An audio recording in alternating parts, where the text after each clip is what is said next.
Hi, so this small feature presentation is going to be to help you guys get through this study guide and get through to the quiz and study effectively. A lot of the mistakes that we can make sometimes is not reading thoroughly, and we only said, well, the calendar only says 7.41, but I see 7.42 here. That's exactly when you look at the study guide, no, you have to access both of these in order to complete. Now, the PowerPoint left off with number 6, which was still in 7.4.1. When you get down to number 17 or 18 on your study guide, then you're going to have to access 7.4.2, and I'll open that up in a little while, okay, so we can take a look at that. All right, but just to continue, how and when was Islam brought to Africa? If I open back up 7.4.1, and you can just search it. If you already read it without, just finding the answers, that's great. That's what we've been practicing. So I want to go ahead and look into religion, religious diversity, just to have that open just in case I have to access it. So Islam was introduced in the 7th and 8th centuries, and of course we can see that there, and it spread throughout North Africa as various Islamic empires extended their influence above the Sahara. There is our geographic feature. There are 3 natural barriers or natural geographic features, deserts, I should say, in Africa. That's the Kalahari.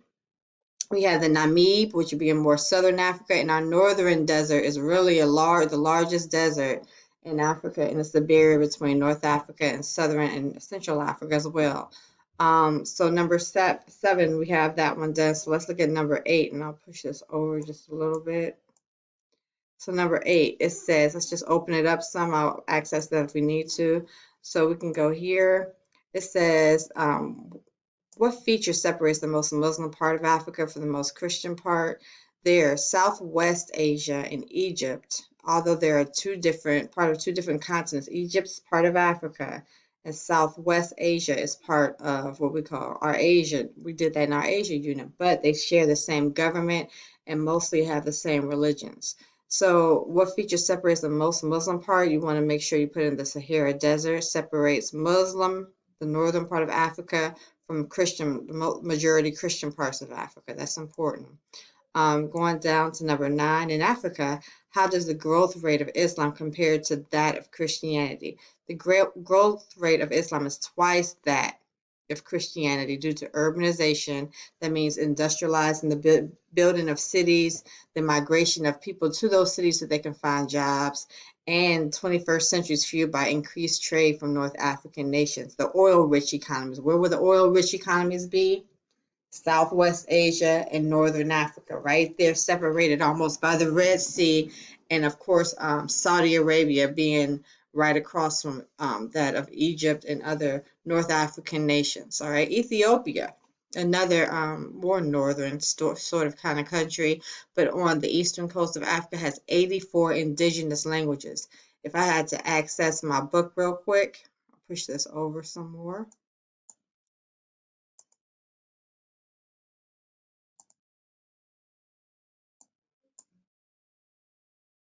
Okay, here we are. So it says today the growth rate of Islam in Africa is about twice that of Christianity.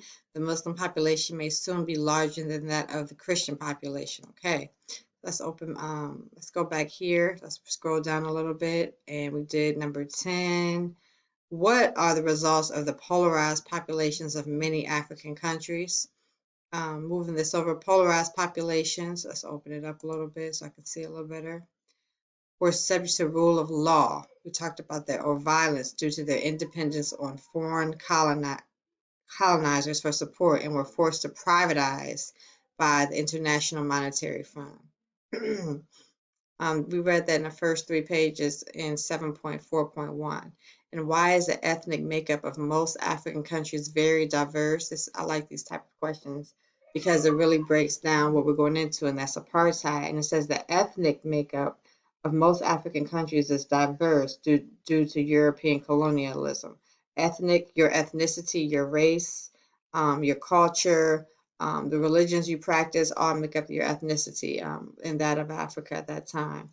The IMF, the International Monetary Fund, is almost like the bank, the national or the World Bank in Africa, and it loans money to help people privatize Privatization is taking a business for yourself from maybe we talked about that with maquiladoras in the Latin American unit, how they had to privatize and come from shared ejidos, which were community farms, and they had to privatize and create maquiladoras. So that's something that should be familiar to you.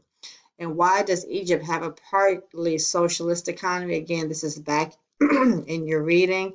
Egypt's economy is socialist, and socialism, coming from socialist, is a theory of social organization which advocates, that means speaks up for means of production. How do we have a means of production? There's your raw material, it might be your diamond. Then you have your manufacturing of that diamond to create jewelry.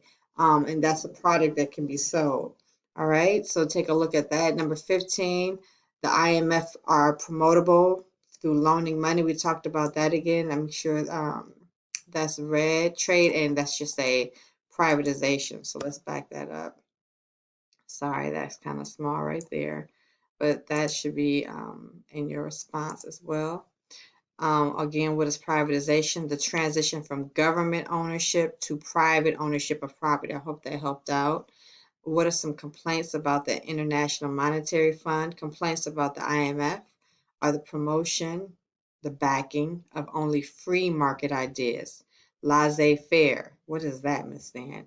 Laissez-faire means you have the right to open up your own business, to buy and sell. Of course, we're under regulations, but you can make your own profit in doing so. And creates expensive projects that help national elites. National elites would be the big business, the largest business, and that's controlling the economy at that time. Going all the way down, this is when you want to start accessing 7.4.1. And it says, what are some reasons for the economic diversity in Africa? This is getting interesting, isn't it? Some countries are heavily agricultural, and others are relying on mining. So if we break it down into three things: reliance on natural resources, agricultural and mining, political and historical differences that affect trade, and some reliance on financial support. Number 19, what are some commonalities, similarities among the economies of African nations? Similarities or commonalities, think Venn diagram sometimes, among African economies. Poverty, that means poor, unemployment, no jobs, and underdevelopment of industry. Premature businesses, it could be businesses that fell out due to civil wars, fighting over those natural resources, fighting over who's in control of those natural resources, and not having any established type of government. Number 20, how are the economies of the Sierra Leone and Tanzania different? Sierra Leone relies on mining, diamonds, for example, while Tanzania relies on farming, agriculture to support their economies. Number 21, South Africa has 25% unemployment rate and 50% of people live below the poverty line. We're talking economics right now. Why is that? Are they too reliant on education? Are they just trying to get their education and move? No, it's based on low demographics. The agricultural areas are not making as much money as, of course, the mining areas, and therefore the jobs are scarce sometimes, and the list goes on and on and on. And it has a lot to do with access to educational resources. Right now, we have great access to educational resources. If you don't have a laptop, you can sign up to go get one and go get one so that you can have technology. If you don't have Wi-Fi, we have the technology. We have the mobile units that you can go and sit in to use those things. And those type of things are not in Africa. If you do a little bit more reading and looking at some sites, even Oprah Winfrey has a site that talks about how her schools have donations of those old computers that you guys laugh at school. You call them dinosaurs. Those computers sometimes are shipped overseas when we have no more use for them, so they can use them at those type of schools in underdeveloped countries. That's something to think about, huh? Number 22, describe the goals of African economic community. It's a homogeneous majority to stop civil wars and violence. That means homogeneous being the same. Everyone's on the same wavelength. We talked about this with international solidarity in our Cuban Missile Crisis Unit. If everyone was under the same government or law, then maybe all this stuff would stop. Well, in the African unit, they're not calling it international solidarity. They're calling it homogeneous majority. Okay. Number 23. What are the obstacles standing in the way of the AEC's goals? African Economic Community. Obstacles are opposing views of minority ethnic groups ruling over majority ethnic groups. So the smaller elite runs the larger class people and they rebel. And then the minority has to seek refuge and somehow find safety for themselves. And this is what happened between the Hutus and the Tutsi tribes in Rwanda. I hope you read a little bit about that, okay? Number 24, how do civil wars affect political systems in Africa? The prevalence, that means the widespread of civil war and limited democracy today and throughout after independence period, because a lot of those nations were colonized and imperialized and ruled by, they call them European colonizers in your chapters, okay? It can be traced to ethnic tension produced by European imposed boundaries, okay? One of those being apartheid. What are some general characteristics of the political systems in Africa? You can read this right here. Make sure you look into that word dictatorships. Read that very carefully because they reword that in your quiz. Number 26, how have the political boundaries imposed by European colonizers? That's funny that they say that. They usually just say colonialism, but they were very specific. Prevented stable political systems from developing in Africa. The national boundaries of Africa were largely drawn by European colonizers, and these boundaries took little notice of traditional territorial distributions. Make sure you look up 28 and minority rights. We have already explained that in the previous question. I hope this kind of helped you guys out, and please, please take advantage of doing some of the activities that are in Apex. I really like some of the charts. Let's see if I can find one really quickly. Yeah, what statements are true? Make sure you choose 4 correct answers. Which of these statements is true about Africa? The Sahara Desert is an important natural and cultural barrier. I would say yes. The continent of Africa is divided into opposing factions. I'm not going to keep going on and on and on, but we're at 12 minutes, and with the video and the reading, I hope this kind of helped you out. And take advantage of reviewing that study guide. And you can take the quiz twice, but try to make it only one time, okay? I know you can do your best, and hopefully this will help you out before you take that quiz. This is a lot of good information, and it is relevant. This is awesome. So I hope you liked it, and talk to you guys later. Hope you enjoyed the rap video too.